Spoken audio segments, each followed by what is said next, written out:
go through the exam first fairly quickly. It is recorded, so you'll be able to stop and go back through it slower if you want to do that. Yeah. So the first one, determine the load that can be put on the nailed connection. It had 8 nails, and it said neglect the glue. So really, this is just a straight up shear calculation. So we got to use P over A.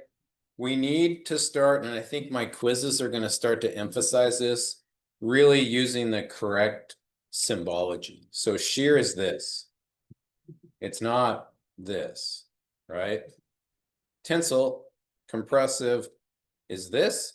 Shear is this. So, maybe it looks more like that, however you want to make it. So we want to start using the correct symbology and giving me too much information instead of less information. Okay. Just that'll help me know that you know it.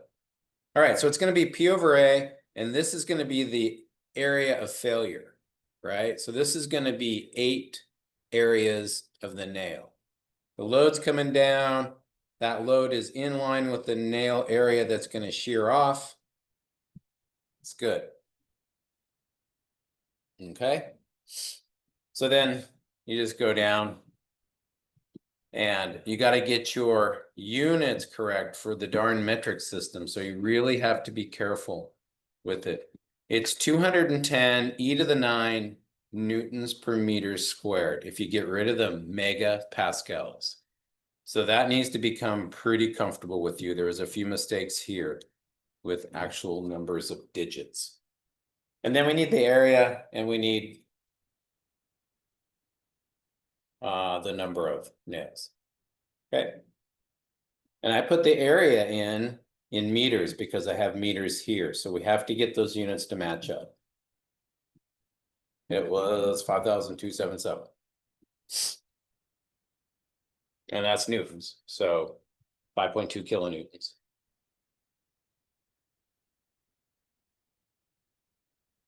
All right. That's just because of the meganewton thing, man. I get it. All right, this one, most of you actually worked your way through this pretty well. I was impressed because this is a kind of a hard one when you have several things to think about and you're actually asked, like, is it within limits, right? Is it within all these limits? And these are the situation A, B, C, and D. The force is in, it's compressive, right? So there is no tensile stress. That one just drops out. All right. You could make some kind of a reach that the increase in temperature is making it try to expand. And that is kind of a tensile stress, but it's really thermal stress. So, I didn't go for it. All right, the first one is we have a temperature increase of 60 degrees F. So what's it trying to do to this? It's trying to make it bigger. Is it free to expand? It's not, because it's got a force on it. It's got 1,000 pounds holding it in place. So to do a calculation on thermal expansion, we shouldn't do that. Is that because it's not free to expand. Is that always true for compressive? It's always true if it's not completely free to expand, right? So, I mean, you could reverse the situation and put these in tensile and then make it colder, which means it wants to shrink, but tensile's holding it. It's not free to expand, so you can't calculate that number. I mean, you can calculate it, it's just no good. It's not worth anything, okay? All right, so the temperature increase of 60 degrees, since it's not free to expand, then it creates a thermal stress that we need to calculate. Okay, so that's what I did here, the thermal stress. And the stress equation is going to be that symbol, and it uses the E value for thermal stress. Okay. So once you had that, then it's a pretty easy equation to plug and chug. You got to look up information about the coefficient, which I think I gave you. This is my first draft of the test. The E value and then temperature change and then come up with this, and it's actually not okay. That's just the correct number. That's why I wrote okay. Right? But it's 4 KSI, it's 4,000 PSI. That's way over the allowable compressive stretch, which is like 1,000.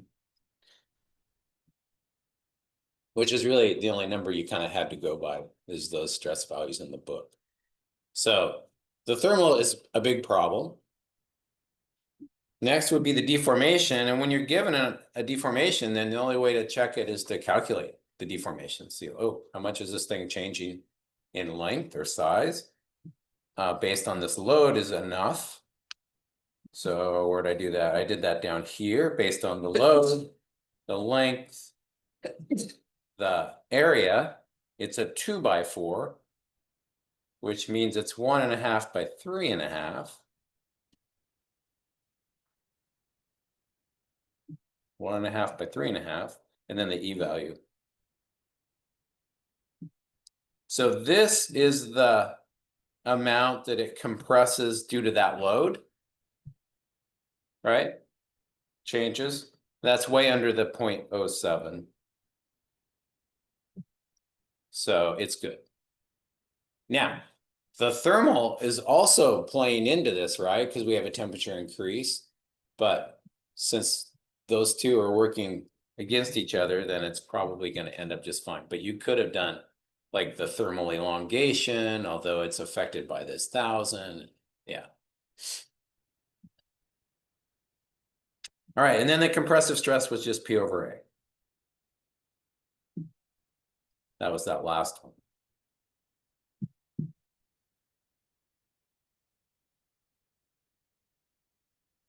So I was actually impressed how many of you were totally on the right track. All right, number 3. 3 says a 0.02 change in length is measured on this Doug for number 1 post that is 6.5 by 9.5. What is the load amount? So anytime we have change in an area and a load, that's going to be this delta equals PL over AE. And when you solve that for P, like what's the load, it becomes delta AE over L. And then you just have to make sure to get the right units in so you know what you're getting out the end. So the delta goes in, that's the amount of change, the area, and then E, and that's in KSI. And then down below is the length. So your answer comes up in kips if you leave it at KSI. Because KSI is kip per inch squared. 68,000 pounds. It's a lot. Holy smokes. It's crazy.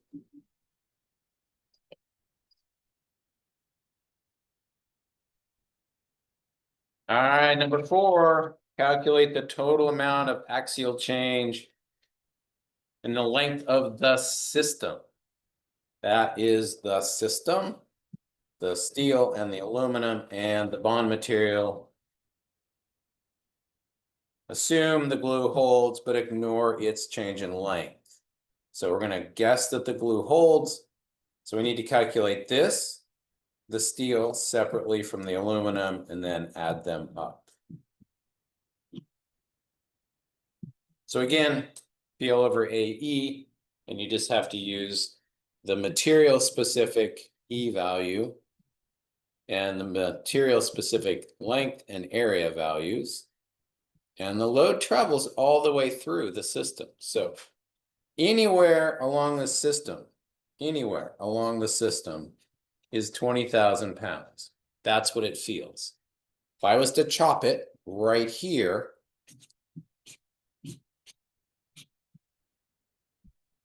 $20K, what's this inside feel? 20K. Anywhere internally, it feels this 20,000 because we know from statics, we've got to keep it in equilibrium, right? So anywhere you chop it along the system, as long as no loads are changing, right? There's no added load or subtraction of loads. That load is going to be consistent all the way through. It's not 40,000, it's 20 each way.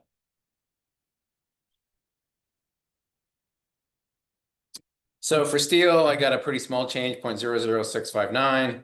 For the aluminum, 0.01. Add them together, got 0.17.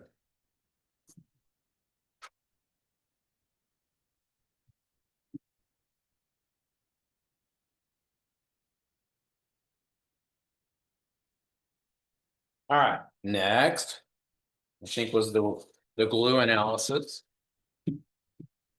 Like, okay, back to this problem. And now this time we want to know actually if the glue holds or not.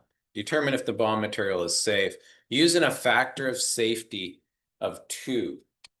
So I think several of you actually calculated a factor of safety and compared. Not typically how we do it. So that's going to be hard on other engineers if you do it that way. The better way to do it is to take the limit and create the new limit. So you take the limit 6,500. The way you did it was fine. The ones that compared factors of safety. That's legit. It's just harder for others to follow. Okay. 6,500 divide by 2, the factor of safety, and get your new limit. So the new limit is 3,250. That's the number people are going to want to see. Like, what'd you use for the limit? You use 3,250. Now it's just a normal problem. I'm just going to calculate stresses and compare it to the 3,250. Okay. So there's not going to be multiple factors of safety showing up. That's what gets confusing to engineers. It's like, wait, the factor of safety of 2 is there. It's given. Why are you calculating a factor of safety of 1 point something, right? It's going to confuse people. All right, so now that we have the new limit, 3,250, we have to calculate the stress of the bond material. P over A. And I used the round because that's going to be the area that's fully glued. Now, you could make some of you did the round and the square. I thought that was interesting. Like, oh, okay, that's kind of interesting. Maybe the bond material like bleeds out to the corners, right? And then, so then both surfaces would have been covered. Yeah, that's legit. But if either surface fails, the system fails, correct? So if you did the round, you came up with 6,366, and that is clearly over the 3,250. That failed. So there'd be no reason to do the square side. I kind of get that you did the square side, but I also want you to get like, oh, well, if it's bonded to the round and that failed, that's done. You're done. Anytime you work a problem and something fails and they're asking like, is the system safe? You're done. You don't have to do the rest, which I give you one of those on the final. I give you a system and I say, check it in shear for safety, check it in tensile stress for safety, and check it in elongation for safety. And determine if it's safe or not. If you get one of those that fails, you're done. You don't have to do the other ones. So, all right. Good? Questions? The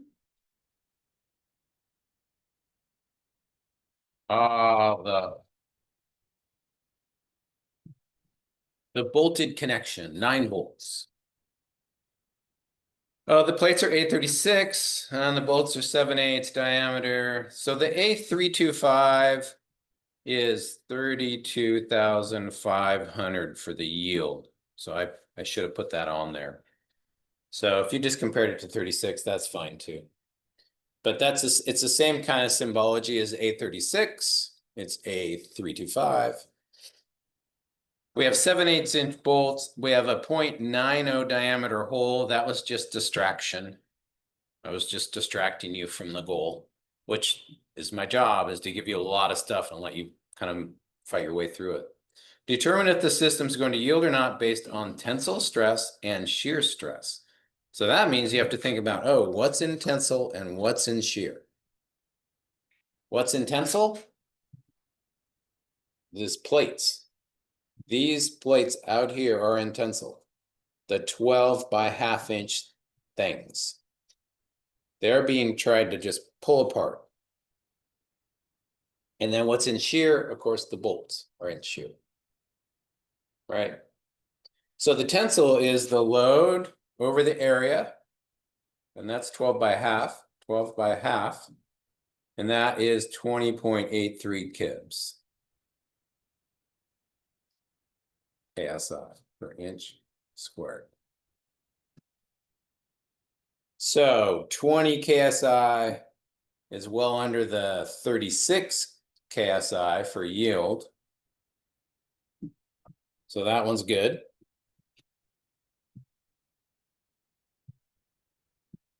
And then the shear is going to be load divided by area of failure, and that would be the 9 areas would have to fail for this connection to come apart. So it should be load over area of 1 bolt times 9 bolts down below. And that was 23.1 K guess I.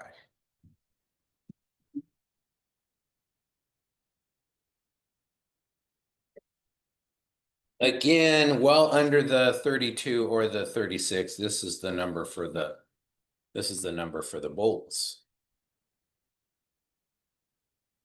325s. And we're getting 23. And we have up to 32. Definitely not yielding. It's good.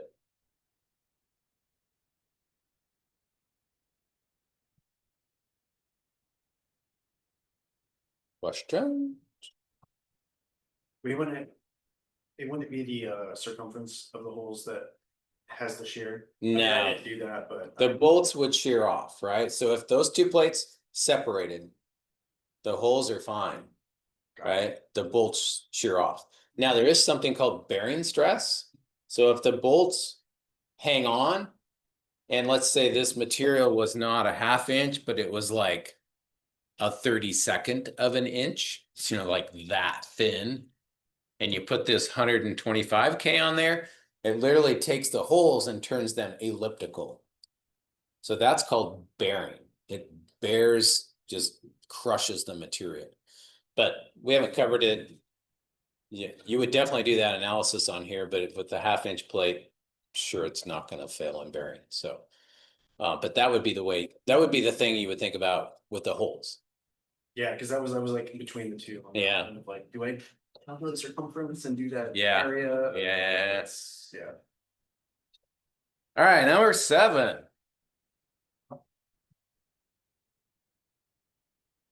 Let's go back to this one because there's something that a few folks did that was great. Actually, a number of you. So when we calculated this first one, notice I just used 12 by ½ inch right here. I used this material out here. Some of you used this material. So you subtracted 3 holes out, right? That's legit. Like instead of the cross section looking like this out here, the cross section looks like this, right? Where the material is here, here, here, and here, and there's holes that remove material. So that's true. It's called area net. It's the reduced area. So I was okay with you doing that. That's not how we do it though. So the next, after we do multiple materials, we're going to do stress concentrations. That's how we do it. When we put a hole in material, we're going to calculate the stress concentration due to the hole. It's actually higher than what you calculated. If you just remove the areas out of the cross section, you would not remove all 9. You would just look at this cross section right here. That's the reduction. This one's the same, and this one's the same. So we just remove 3 holes to get that area net stress. But it's much higher than that. When we do stress concentrations, you'll see why that's higher. But good thought. I thought that's pretty good thinking. All right, last one. A 1/2 inch diameter bronze rod is loaded as shown. Given safety factor of 4, so then we take our bronze stress limit and we're given that as 60. Right? It says given this factor of safety, if the rod is safe, and your limit is 60 KSI. So we want to apply that factor of safety right away. We take the 60, divide by 4, get it to 15. Now we have a new limit, 15. Then we go through calculating. So we have a calculated shear stress and we have an allowable shear stress. That's how we determine if something's safe or not. We compare two things, right? The calculated is going to be load over area, but for this to pull out, 2 areas have to fail. These 2 areas, right? The clevis stays put, this pulls out, or this stays put and the clevis pulls out. Either way, 2 areas have to fail. So we need a factor of 2 down below where the area is, and then I just pi d squared over 4 for the area, and we end up with 50 KSI. We compare 50 KSI to our limit of 15, and this failed a long time ago. This is exactly what my son has been working on at the nuclear power plant. They have a 40,000-pound electric motor suspended on a table, like a platform, and 4 clevises hold it in place. These clevises are bigger than me. They're giant clevises. They look just like this, though. Just like this. The motor had to be changed. So when they were like craning the motor out, it shifted. And it took one of these clevises and bent it. Yeah. So the engineering request was, can we just bend it back? I'm like, he's talking to me on the phone. I'm like, no, that's an easy answer, Carson. No, that's a solid no. So anyway, it was like a super fun calculation. The problem is they need to get the plant back up. They only have 25 days. This was manufactured by somebody. So it's not like you can just order one up and get it next week. Somebody's got to manufacture it. It's going to take longer than the 50 days. So they're trying to figure out an engineering fix for this clevis that is freaking bent. So they went back in time. They pulled the drawings out of the clevis. It's not even rated appropriately for what it's carrying. I'm like, oh, that's a second no right there. That thing's out of there. So yeah, it's pretty fun. All right. Good job. If you have any questions, comments, concerns, you can. I always like conversation about points. So if you think you lost points and you shouldn't have, I make you write it up though. Yeah, which is another educational moment for you. And then, yeah, I'll probably give you some more points if you think you deserve them. So. Or if something's not clear still, you need to get it cleared up because we just keep clicking along. It's the problem. We're going to add more content today. So, yeah. All right. New topic. Combined materials. So we're still in chapter 11. We need to get out of chapter 11 and get to the really fun meat and potatoes, which is chapter 13. Shear and bending moments. So we'll cruise through torsion in like one day, and then next week we'll do shear and bending moment. Or we'll get to it. We'll get close. All right, so when we combine materials, we have to think about how we calculate stresses. So these combined materials are different than like on the exam. On the exam, this is not a combined material problem. There's 2 materials, steel and aluminum, but they get to act separately. In other words, they're just loaded and the aluminum gets to expand all it wants and the steel gets to expand all it wants, right? So they're not acting together. They're acting together for the system, but they're not like loaded and constrained together. When we have something like this is a little better picture. So like steel on the outside, concrete in the center, and then we put a plate on it, and then we put a load. Those two are acting together. The concrete and the steel are working together to support that load. Does that make sense? That's a combined material problem. All right. Or a aluminum wire that has a copper coating. Those two materials bonded together and then get a tensile load, they're acting together. They're carrying the load together. That's a combined material problem. So we have to have a new strategy. And the new strategy is, and has to be, they have to act together to resist deformation. So if they're acting together, it's a combined material problem.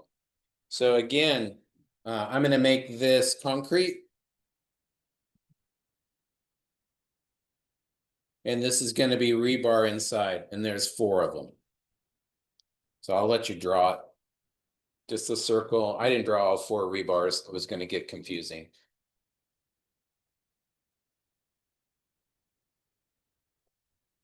And we'll make them the same length. They're 40 inches. Everything's 40 inches, right? And then we put a plate on top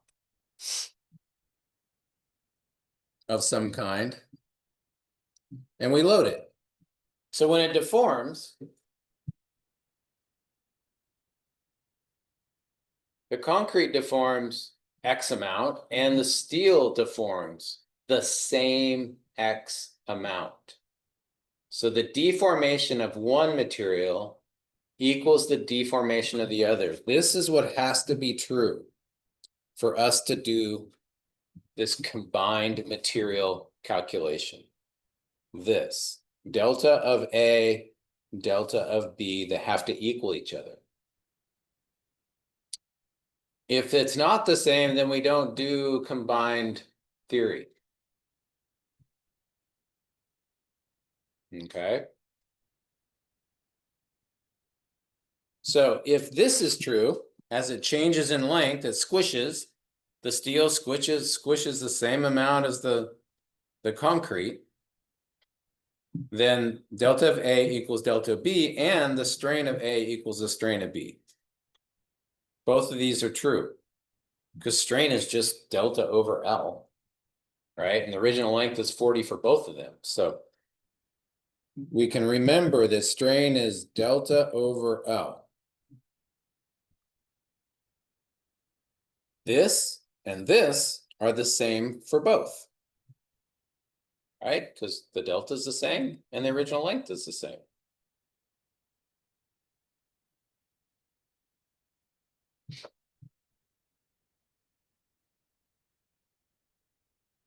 All right. The other thing that's true is the total load that is carried is going to be the load in the concrete plus the load in the steel. That's the total load. The two materials are working together. One, the concrete's going to carry so much load, and the steel is going to carry so much load. All right. Now, this is a relationship that we talked about before. The modulus elasticity is equal to stress over strain. But this is going to be like of a material, right? Because the modulus is different in steel and it's different in concrete.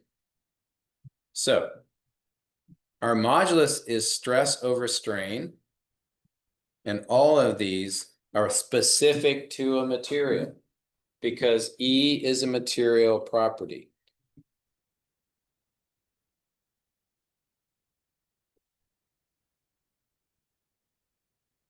And here, look at strain shows up right here.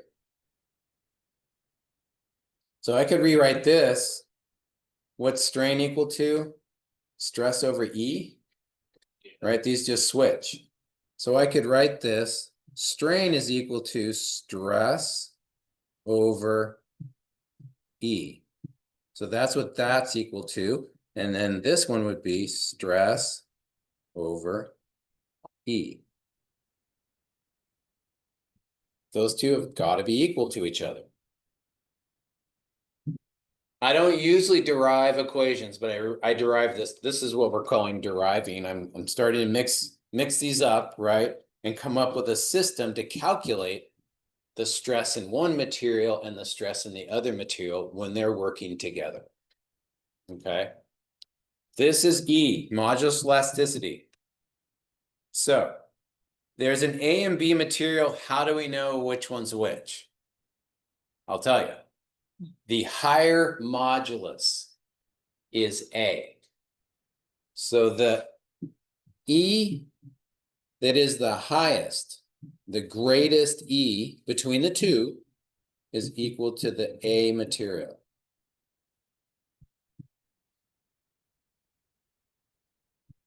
So in our problem, we have concrete and steel. Which one has the higher E value? Definitely steel. So steel equals A material.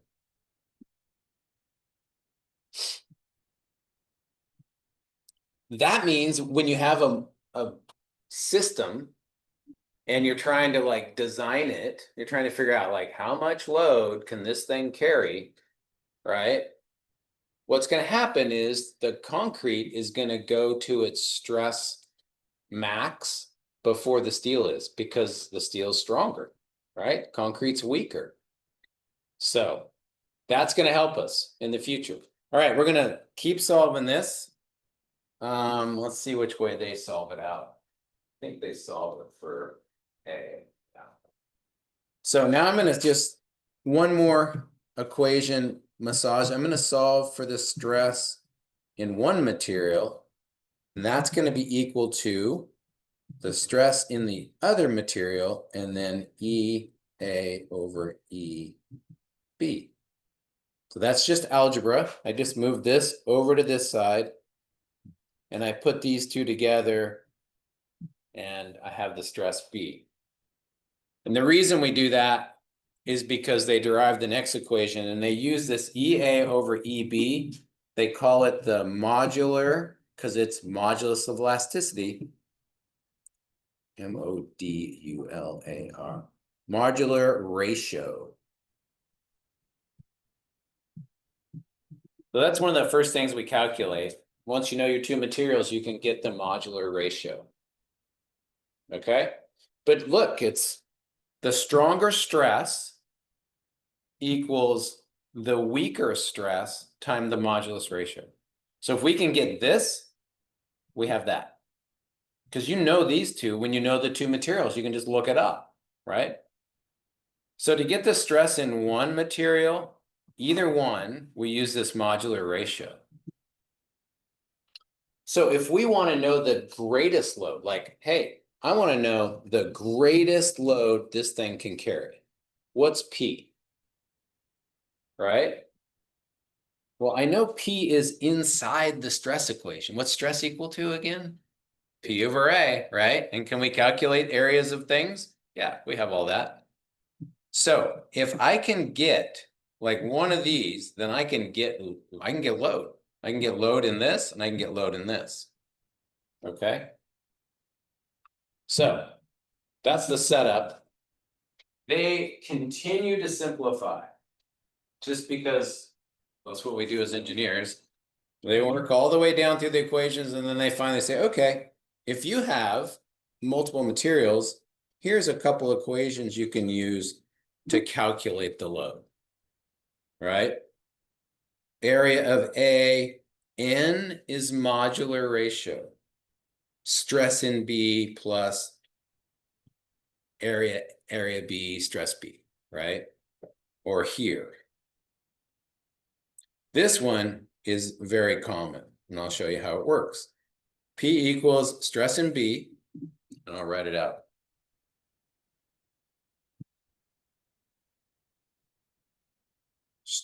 Not stress in B, equals stress in B times the modular ratio, area A, plus area B. Yeah.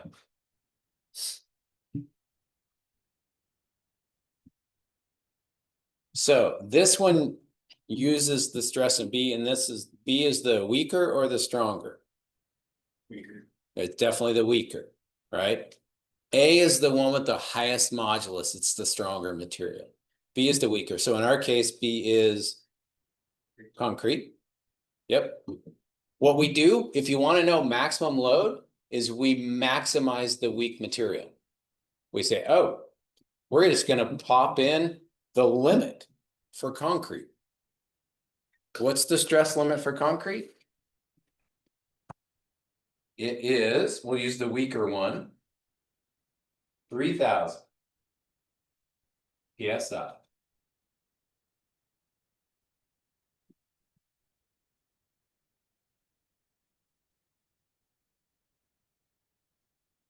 Write those units out so you get them in the equation correctly. And then modular ratio, what is that? That is EA over EB. So I need the modulus of elasticity for steel. That is 29,000 kips per inch squared. But I don't want kips because I have pounds here. So it's 29 million pounds per inch squared. And then we need the modulus for concrete, which I do not have memorized, but it is 3120 KSI. So it's 3120 KSI. So I got to add my 3 zeros to get to pounds per inch squared. So that's the modular ratio. That's N.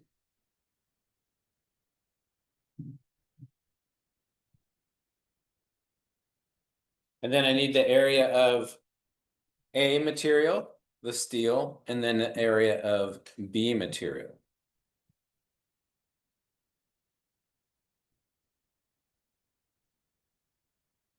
And this is usually one of the trickier parts, kind of once you get this figured out.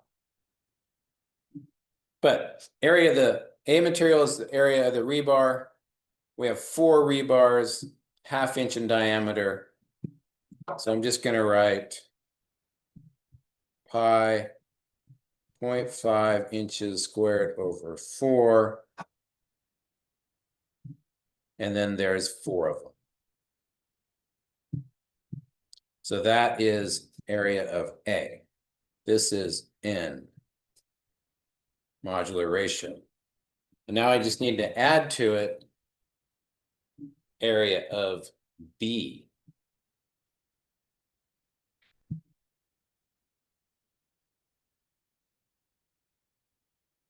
Area of B is the 6-inch diameter concrete, but we have to subtract out the rebar space. Don't forget to subtract out the rebar space in this kind of problem. So it's a 6-inch diameter. So I know it's pi 6 squared over 4, but then I got to subtract out, and I'm just going to write it area A, which is this thing right here.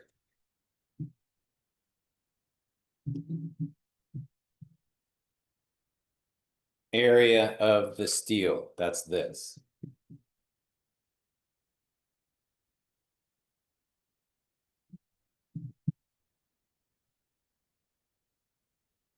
It gets busy.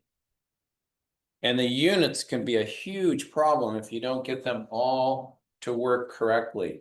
Like, obviously the modular ratio just cancels itself, but we have pounds per inch squared here. This needs to be in inches squared.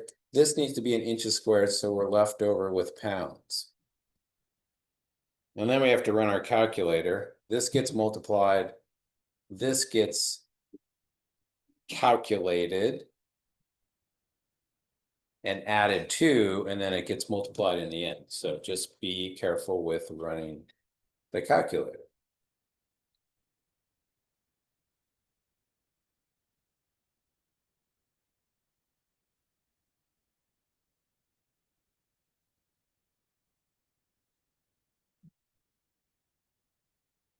a big modular ratio, 9.29.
Anybody get a number? 104,367. Anybody else? I don't, It's a tough one. I got 2196. Got a number? Where's your calculator, man? It's in my backpack. Oh, it was sorry. This is a tough one. to Calculate. Gotta be able to do it. I'm gonna do it one more time. What you got? Oh, saying. You I like your number. Everyone get the modular ratio? I'm gonna write this out in pieces.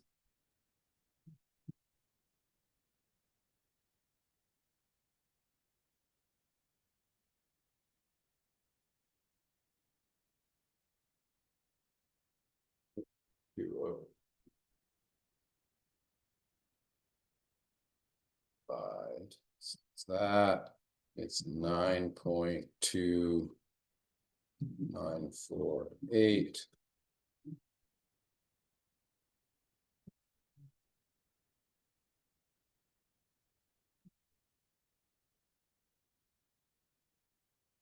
It's 0.25.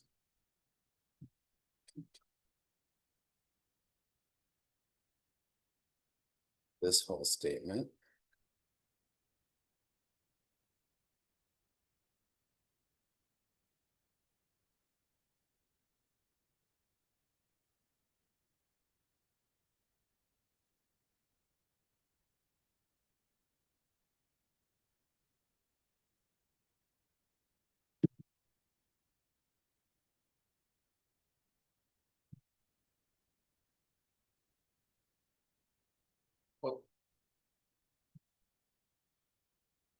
That's this.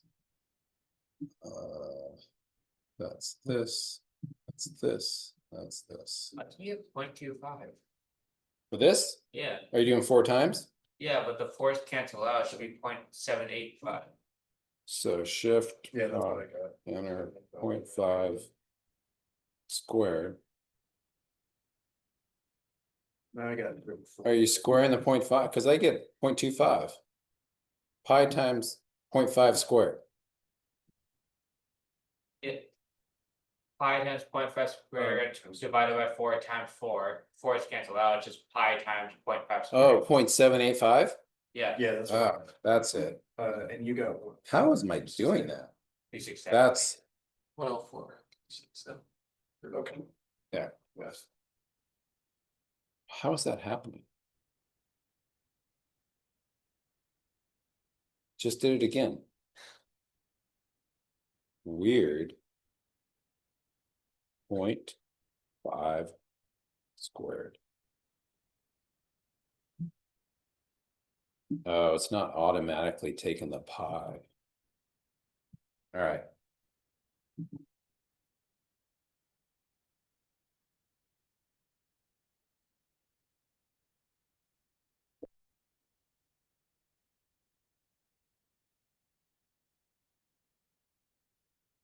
Still don't think you're one or whatever. I get 22.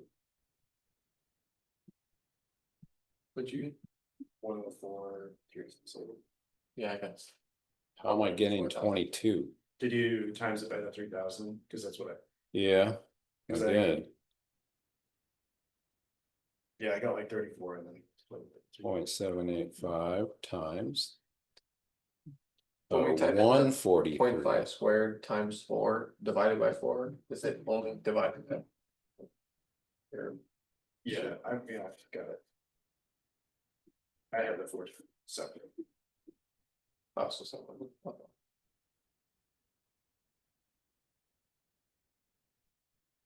It's this.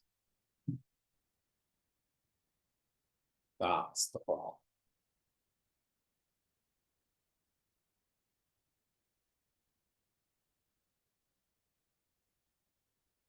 Times 140.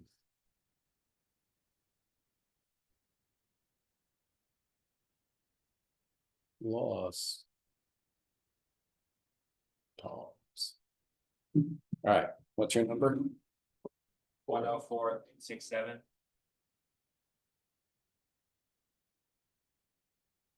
And that's gonna be pounds.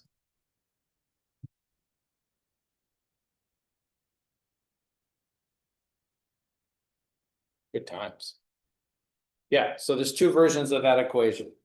There's that version, which deals with the stress of B. The key point here is you put in the stress of B, you maximize it. You're maximizing it, okay? We can now calculate, we could calculate the stress at A by taking the modular ratio and multiplying it by the stress in B. So we could find out what the stress is in A. It won't be maxed. The stronger material doesn't get maxed out. The weaker material gets maxed out. Okay. The second equation, the earlier one, is this one. I don't know why they give you like two versions, but I guess if you were given like the stress in A, you could calculate the stress in B if you knew the load. So that's the game, is you can solve for any combination of the variables, right? So here's what they're calling 11.6. So if you know the stress in A and you know the stress in B, then you can get P. If you know P and you maximize the stress here by putting in the limit, then you could get the stress in A, right? You can find any variable based on information given to you, which gets really complicated because there's 1, 2, 3, 4, 5 variables, right? So this one, you'll notice, doesn't have the modular ratio in it. This one does have the modular ratio in it. So